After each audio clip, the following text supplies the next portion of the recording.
महाराष्ट्राचा। नमस्कार, मी सुद्धा संध्यालयमध्ये आपल्या सगळ्यांचं स्वागत। नसरापूर अत्याचार प्रकरणात आज पुणे न्यायालयाने भीमराव कांबळे याला फाशीची शिक्षा सुनावली आहे।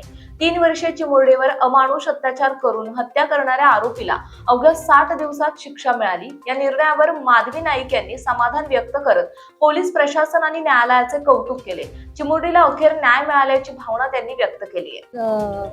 फाशीच्या शिक्षेचा निर्णय हा अत्यंत समाधानकारक असा आहे।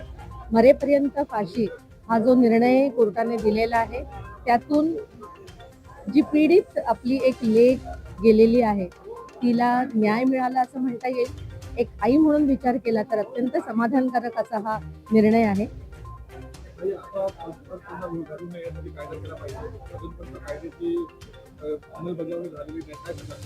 मला असं वाटतं की या निमित्ताने 2 गोष्टी खूप महत्त्वाच्या ठरलेल्या आहेत। एक म्हणजे माननीय मुख्यमंत्री यांच्या नेतृत्वाखाली संपूर्ण आपली जी तपास यंत्रणा होती ती किंवा सरकारी वकील यांनी अत्यंत प्रभावीपणे त्या मुलीची बाजू जी आहे ती मांडलेली होती, पीडितेची बाजू मांडलेली होती आणि त्यामुळे या निकालापर्यंत पोहोचू शकलेलो आहोत आपण। त्यामुळे या सगळ्या यंत्रणांचे देखील अभिनंदन आणि न्याय व्यवस्थेचे देखील आभार।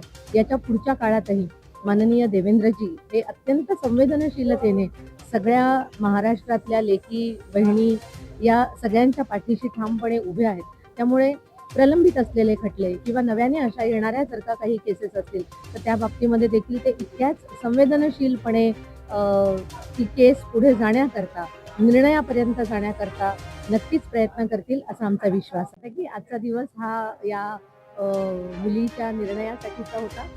उद्या आपण त्याच्याबद्दल बोलू। ताज्या आणि महत्त्वपूर्ण बातम्या पाहण्यासाठी आजच आमच्या संध्या लाईव्ह न्यूज चॅनलला YouTubeवर सबस्क्राईब करा आणि बेल आयकॉन प्रेस करा।